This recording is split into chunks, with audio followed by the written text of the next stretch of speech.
Бәріне сәлем. Біздің келесі тақырып бұл құжаттарды жинау. Жалпы ең бірінші туындайтын сұрақ құжаттарды қай уақыттан бастап жинау қажет. Бұл әрине, егер де сіз студент ретінде немесе ата-ана ретінде балаңызды Түркияға оқуға жіберуге жоспарыңыз болса, бірден құжаттарды жинау бастауыңыз қажет. Бірінші кезекте әрине Түркияға шығу үшін, басқа елге шығу үшін загранпаспорт жасауыңыз қажет. Загранпаспортты білесіз, халыққа қызметтік көрсету орталығына барып, сол жақтан жасатасыз. Бұл ең маңызды, ең бірінші пункт болып саналады. Екінші, егер де студент коронавирустан вакцина алмаса, міндетті түрде вакцина алу қажет. Өйткені білесіз, вакцинаның екі дозасы болу керек. Екі дозасы болғаннан кейін ғана паспорт вакцинация аласыз. Сол себептен қазірден бастап жазға дейін бірінші дозасын алып, жазға таман екінші дозасын алып, солай паспорт вакцинация дайын болу қажет. Өйткені Түркияның кейбір университеттерінде егерде вакцина болмаса, сізді офлайн сабақтарға кіргізбейді. Сол себептен міндетті түрде вакцина болу қажет. Немесе екінші вариант, егерде вакцина алуға қарсы болсаңыз, Түркияға келгеннен кейін аптасына 2 рет ПЦР тапсырып, солай сабаққа кіруіңізге болады. Бұл шамалы қиындау, бірақ айтқандай вакцинаға қарсы болсаңыз, сондай да мүмкіндіктер бар. Келесі құжаттарды 11-ші сынып аттестат, немесе колледждің дипломы, бакалавриаттың, магистратураның дипломын алғаннан кейін жинауды бастайсыз. Бірінші және ең маңызды құжаттардың бірі, бұл аттестатты алсақ, бұл апостиль. Апостиль дегеніміз, бұл біздің Қазақстанда берілген құжат Түркияда қабылдану үшін апостиль алынады. Ол да халыққа қызмет көрсету цондарда жасайсыз. Яғни 11-ші сынып аттестат алғаннан кейін цонға барып, 11-ші сынып аттестаттың оригиналын тапсырып, сол құжатқа апостиль жасатуыңыз қажет. Сол апостильді дәл солай кім колледж бітіріп жатыр, кім бакалавриат бітіріп жатыр, кім магистратура бітіріп жатыр, сол барлық құжаттарға апостиль алу қажет болады. Одан кейін кейбір университеттер оқуға қабылдауды жазға дейін бастап кетеді, немесе кейбір студенттер, кейбір мектеп түлектері аттестат алғанға дейін бастап кетеді. Сол себепті бір сұрақ туындауы мүмкін, егер де қолымда құжат болмаса не істеймін? Сол жағдайда сіз қазіргі таңда оқып жатқан 11-ші сыныптың табелін тапсырсаңыз болады заявкаға, немесе колледжде оқып жатсаңыз транскрипт алып оқуға тапсырсаңыз болады. Кім бакалавриат бітіріп жатыр, дәл солай магистратураға қатысты барлық транскриптеріңізді алып, соңғы 4 семестрге, 4 90-дыққа солай тапсыра берсеңіз болады оқуға, сондай да құжат қабылданады.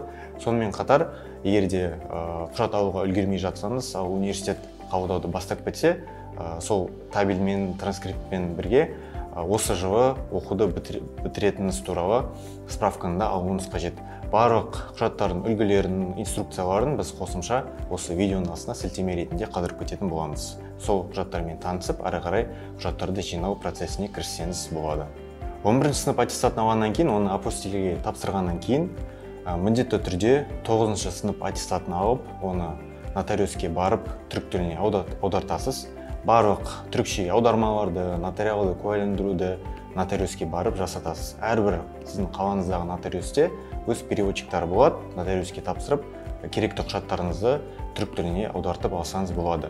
Түрік тіліне аудартатын құжаттар тізімі бұл 9-ші сынып аттестаты, 10-ші сынып табелі және де 11-ші сынып аттестатында барлығын түрік тіліне аудартып, дайындап қоюыңыз қажет. Кім колледж бітіріп жатыр, соған да қатысты ол бұйырса алған дипломын аудартады, және де 9-ші сыныптан кейін колледжге кетіп қалғаннан кейін тек қана 9-ші сынып аттестаты қажет болады. Яғни 10-ші сынып табелі қажет емес. Колледждің дипломы жеткілікті. Ал кім магистратураға, кім докторантураға тапсырып жатыр, олар сәйкесінше өз алған дипломдарын түрік тіліне аудартып, дайындап қояды. Келесі құжаттардың бірі бұл дәңгілік белгісі. Дәңгілік белгісі дегеніміз бұл нострификация, яғни біздің Қазақстанда алынған құжат басқа елдерде, әсіресе Түркияда қабылданатын туралы құжат болып табылады. Дәңгілік белгісі тек қана 11-ші сынып түлектеріне немесе колледждің түлектеріне арналады. Дәңгілік белгісін алуға, осы айтқанымдай, 9-ші сынып аттестаты, 10-ші сынып табелі және де 11-ші сынып аттестаты апостильмен жасалып бірге тапсырылады. Дәңгілік белгісі құжатын Астана қаласындағы Түркияның елшілігінде жасатсаңыз болады. Кім Алматыға жақын, Алматыда тұрады, Алматыдағы елшілікте жасатсаңыз болады. Кім алысырақ, батыс жақта тұрады, немесе басқа қалаларда тұрсаңыз, сол дәңгілік белгісі құжатын керекті құжаттарын жинап, почтамен елшілікке жіберсеңіз, елшілік сізге өздері жасап беріп, ары қарай үйіңізге почтамен жіберетін болады. Қалған құжаттардың бірі бұл сурет. Түркияға оқуға түсу үшін және де Түркияда керекті құжаттар жасату үшін, вид на жительство үшін сіз биометрический сурет жасатуыңыз қажет. Ол суреттің форматы 3,5, 4,5, артқы фон міндетті түрде ақ болу қажет. Сондай суреттерді қалаңыздағы любой фотосалонға барып жасатсаңыз болады.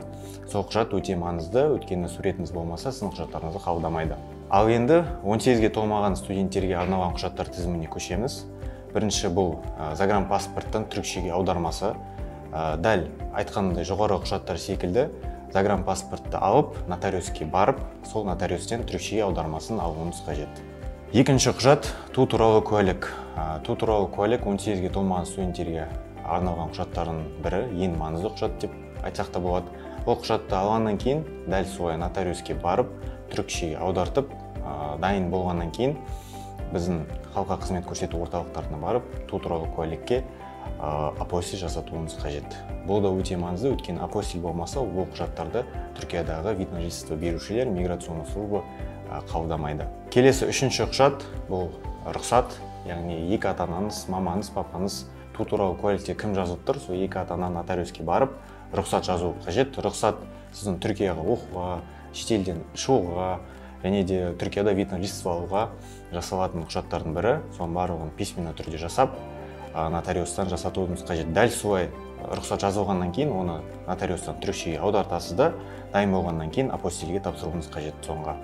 Келесі төртінші құжат бұл доверенность. Доверенность Түркиядағы бір адамға жазылуы қажет. Түркияның азаматы болсын, немесе қазақстандық азамат болсын, міндетті түрде сол адам сізбен бірге бір қалада тұруы қажет, бір қалада оқуы қажет, және де сол адам 18-ге толғаны дұрыс.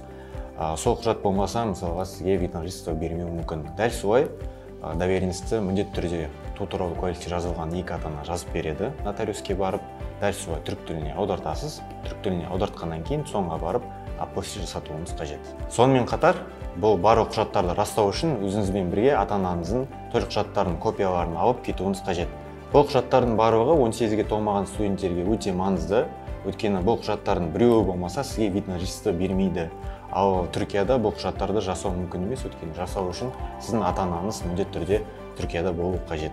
Былай Қазақстанда жасалатын құжаттардың барлығы осы, басқа ешқандай құжат Түркияда жасатпайсыз. Сол себепті керекті құжаттар тізімін сізге салып, инструкцияларын беріп, барлық үлгілерін беріп, сізге дайындап береміз. Сізден қажет болатыны тек қана сол құжаттарды жинап, дайындап Түркияға алып кетуіңіз қажет.